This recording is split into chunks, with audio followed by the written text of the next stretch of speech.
ഒരു പാട്ട് റിലീസായി. It's just a simple 3 minutes music video. പക്ഷേ സോഷ്യൽ മീഡിയ കമൻറ്റ് സെക്ഷനിൽ നടക്കുന്നത് സിനിമയെക്കുറിച്ചുള്ള ഡിസ്കഷനോ പാട്ടിനെക്കുറിച്ചുള്ള ഡിസ്കഷനോ അല്ല. It has turned into a massive ideological war. Toxic സിനിമയിലെ തബാഹി സോങ് ഡ്രോപ്പ് ചെയ്തതും ഇന്റർനെറ്റ് ആകെ ക്രാഷായി.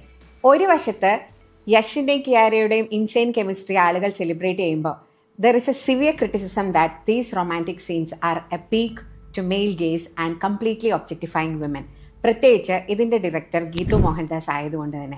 The person who triggered the Kasaba controversy. Kasaba വിവാദത്തിൻ്റെ സമയത്ത് ഓൺ സ്ക്രീൻ സ്ത്രീവിരുദ്ധതയെക്കുറിച്ച് പാർവതി സംസാരിച്ചപ്പോൾ ഗീതു മോഹൻദാസ് അതിനെ പൂർണ്ണമായി സപ്പോർട്ട് ചെയ്തിരുന്നു. അവരുടെ സെയ്റ്റ് എന്ന് പറയുന്ന വേർഡ് വളരെ കോൺട്രവേഴ്ഷ്യൽ ആയിരുന്നു. So now every one is asking, how can she frame A main stream song with these exact hyper സെക്ഷലൈസ്ഡ് troops? അതോ നമ്മൾ വെറുതെ അതിനെ ഓവർ റീഡ് ചെയ്യുകയാണോ? സത്യത്തിൽ ക്യാമറ നമ്മൾക്ക് കാണിച്ചു തരുന്നതാണോ നമ്മൾ കാണുന്നത്? Or is the camera deciding what we should look at? Hi, this is Anjana George. Welcome to But Why, powered by Creon Studios. But let me tell you something. This is not a video about toxic. ഈ controversy നമ്മളെ കൊണ്ടുപോകുന്നത് cinema തിയറിയിലെ ഏറ്റവും famous ആയ കോൺസെപ്റ്റുകളിലേക്ക് ഒന്നിലേക്കാണ്, the mail guys. Cinema നമ്മളെ എങ്ങനെയാണ് നോട്ടം കൊണ്ട് സ്വാധീനിക്കുന്നത് എന്ന് മനസ്സിലാക്കാൻ 3 ലളിതമായ കാര്യങ്ങൾ ആലോചിച്ചാൽ മതി. 1. When a heroine makes her entry in a mass commercial entertainer, how does the cinema introduce her?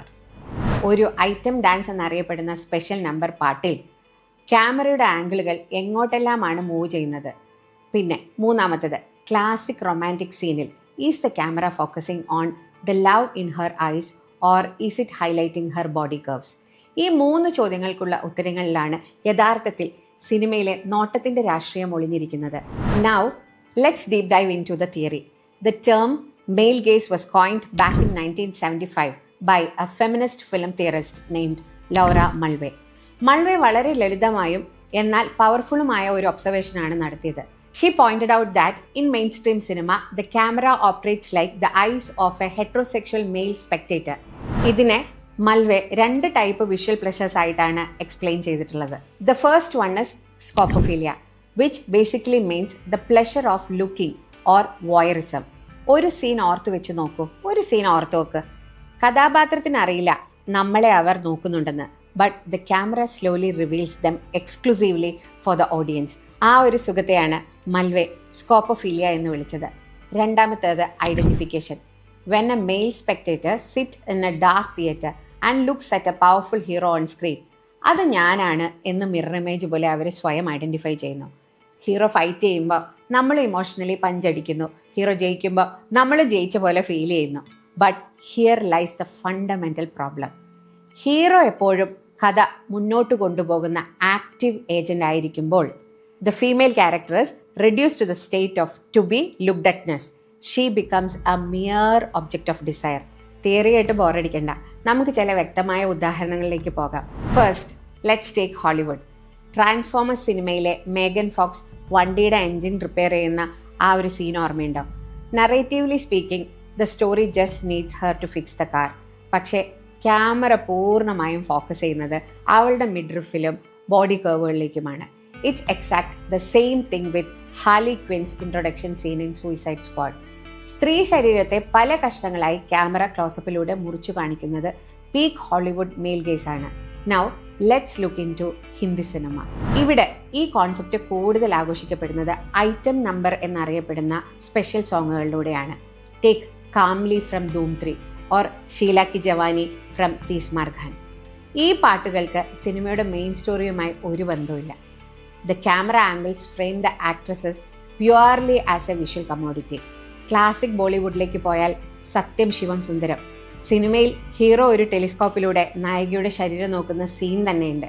Both the styling and the camera perspective were intensely objectified. ഇനി നമ്മുടെ മലയാള സിനിമയുടെ കാര്യമോ? നമ്മളും ഇതിലൊട്ടും പിന്നിലല്ല കേട്ടോ. Just look at our old classic movies. നായിക കുളക്കടവിൽ കുളിച്ച് കയറുന്ന സീനുകൾ ഓർമ്മയില്ലേ? The wet clothes.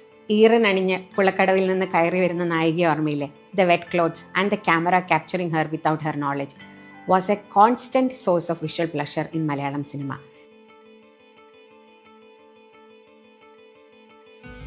ചോട്ട മുംബൈയിലെ വാസ്കോ ഡ ഗാമ പാട്ടിലെ ക്യാമറ മൂവ്മെൻറ്റുകളൊന്നും എടുത്തു നോക്കുക.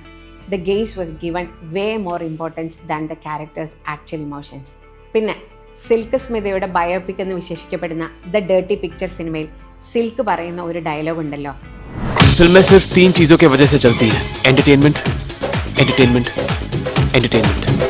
और मैं एंटरटेनमेंट हूँ। Even the characters are conditioned to accept this absolute commodification.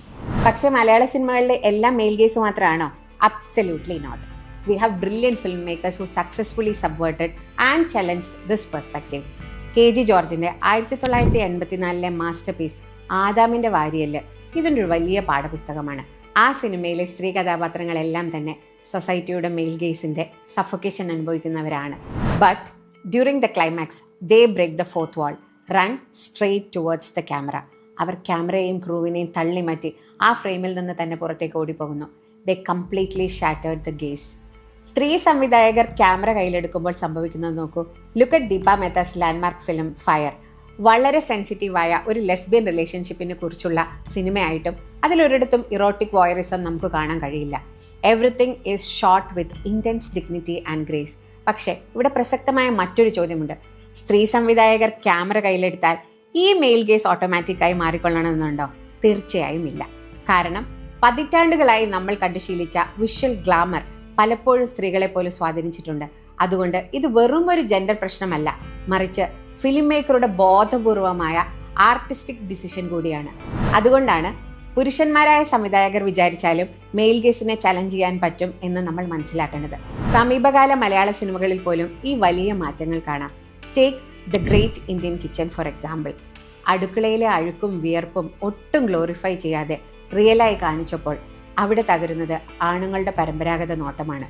And remember the iconic scene in Kumbalangi nights where Shammi looks into the mirror.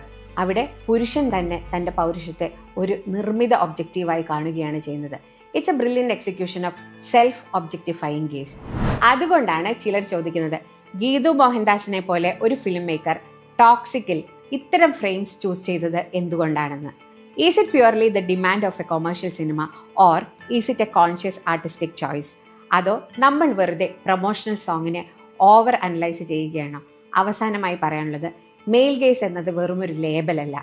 Not every glamorous shot is toxic, not every romantic scene is objectification. Context, camera placement, narrative intention ഇതെല്ലാം പ്രധാനമാണ്. So next time you watch a movie, let's play a small game. Heroine സ്ക്രീനിൽ വരുമ്പോൾ camera ആദ്യം എവിടെയാണ് focus ചെയ്യുന്നത്? മുഖത്തോ, ഇമോഷനിലോ, അതോ അവരുടെ ശരീരത്തിലോ? Because once you notice it you can never unsee it. Male gaze എന്നത് സിനിമകളെ ക്യാൻസൽ ചെയ്യാനുള്ള തിയറിയല്ല. It's a tool to read and understand cinema a little deeper. അതുകൊണ്ട് ഒരു ഷോട്ട് കാണുമ്പോൾ ഇനി ഒരൊറ്റ ചോദ്യം മാത്രം ചോദിക്കുക, whose eyes am I looking through right now? മിക്കവാറും അവിടെയായിരിക്കും യഥാർത്ഥ സ്റ്റോറി തുടങ്ങുന്നത്. നിങ്ങളുടെ അഭിപ്രായങ്ങൾ താഴെ കമൻറ്റ് ചെയ്യൂ. If you love this analysis, please like, share and subscribe to But Why, powered by Creon Studios. അടുത്ത വീഡിയോയിൽ കാണാം. ബൈ.